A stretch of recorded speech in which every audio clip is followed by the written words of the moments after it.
Hey, my name is Jay Carlin, and in this video I'll be talking about the parts of the acoustic guitar and maybe a couple things you should be looking for if you're still looking to buy a guitar. Okay, so this is called a steel string acoustic guitar. The reason is the strings are made of metal.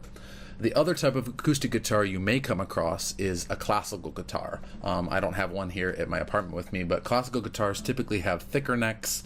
The strings are made of nylon or a plastic feeling material, and there's usually slots in the headstock instead of tuning machines. In my opinion, the steel string guitar is much better for beginners for a couple reasons. Again, the neck is thinner, narrower, so it's easier to get your fingers around. Also, playing on steel can build up calluses on your fingers to make it a little bit easier to play. And making the transition to electric guitar, if that's something you want to do someday, these two guitars play similarly because they have similar sized necks and steel strings on them, whereas a classical guitar is much larger. It's designed more to fingerpick and play more intricate melodies and things like that. So no shade meant at all to classical guitar players. However, I think the steel string guitar is the best place to start for beginners.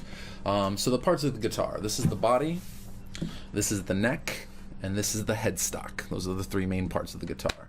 The headstock has tuning pegs up here that we can turn to adjust the pitch of the string.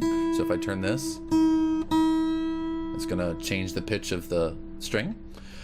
Each string is wrapped around these pegs and through a hole in here. These are what attach the string to the guitar. This piece here is called the nut. Traditionally it was made of bone. Now it's typically just a piece of plastic, but you'll see there's little grooves inside there that hold the string in place. Okay, and this is also what raises the strings up off the neck. So the neck, or the fretboard, you have 6 strings running along the length of the neck, and you have frets dividing it up along here. So these metal bars are called frets. These frets are what allow you to change the pitch of the note. You put your finger behind a fret, and it'll change the note that you're holding. Okay. On most guitars, on the neck, you have dots along the top for you to see, and a lot of guitars actually have dots on the front, like my electric does. So you can see there's dots here, as well as on the side for the player to look at. Okay, those dots are there to help you quickly find fret numbers. So they mark all the odd-numbered frets in your guitar. So here we have the 3rd fret, the 5th fret, the 7th fret, and the 9th fret. Those typically have a single dot on them. Up here you have the 12th fret. This is a special fret because the name of this string, the pitch repeats here. So it's the same note. This is an E, this is an E, an octave higher. So it's kind of where the pattern starts over again. Okay, so those dots are there for you to just glance and say, oh, I need to find the 7th fret. You can go right to it by using the dots. Okay. So the names of the strings are important to learn. It might take a little time to do that, but the strings are from lowest pitch, which is closest to your face, and highest pitch, which is closer to the ground. That's a little bit confusing for some people, but we talk in musical terms. We don't say low to the ground and high to the sky. We talk low in pitch and high in pitch, right? So this first string is the low E string. Then you have the A string, D string, G string, B string, and the E string. Okay, both the outside strings are called E, low E, high E. Okay, E, A, D, G, B, E. It's good to learn the names of those notes as soon as you can so we can reference the string names. This is the sound hole. This is what allows the sound to go from the strings into the guitar, bounce around, and come back out. Typically you want to be strumming or finger picking over the sound hole. It's going to give you the most sound and the best sound. You don't want to really strum up here. It's going to give you some, there might be times you want to do that, but typically you want to be playing right over the sound hole. Okay. Down here we have the bridge. Again, traditionally a piece of bone, but typically plastic these days. These also have slots in it, just like the nut at the top. These hold the strings in place and lift them up off the neck so that you have something to push down on, right?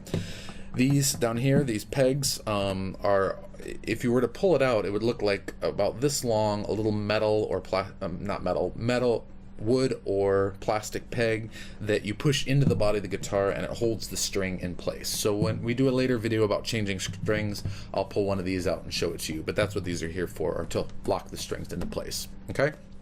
Lots of guitars have what's called a pick guard here. This guitar does have one, but it is clear so that you can see the wood finish of the guitar. But this piece of plastic is designed when you're strumming. If you hit the guitar a lot, you're not going to damage the wood of the guitar. You can always replace a pick guard if you need to. So that's why that pick guard's there. One last thing that you will need when buying a guitar is replacement guitar strings. I prefer these elixirs. They're treated with they call it a polymer of some kind that covers the guitar strings. I live in Bangkok where it's really hot and really humid, and I find the strings just rust and decay really quickly. So I prefer this brand. There's lots of other great brands out there. One thing you want to take note of when you buy guitar strings is the small number usually on the front of the pack. It'll either be like 10, 11, 12, 13, 14. Sometimes it's written as .012 or .013. That's the size of the highest string up here, your highest pitch string, okay? So a low gauge or a thin gauge set of strings might be like 9 or 10, usually for an electric guitar, up to maybe 14 or 15 for a really thick set of acoustic guitar strings. So 12 is kind of in the middle. The advantages of a thicker string are they're louder and they stay in tune a little bit better. Thinner strings are a little bit easier on the finger, and they have a little bit different feel to them. They're easy to bend and things like that. A lot of it has to do with experimentation. So if you're not sure what to get, I recommend these 12s. But if you buy a set, you should be able to play on any set that you find. It's not that big of a deal. It's kind of a trial and error that you're going to find what works for you. Okay. So again, that's the acoustic guitar. If you have any questions, let me know.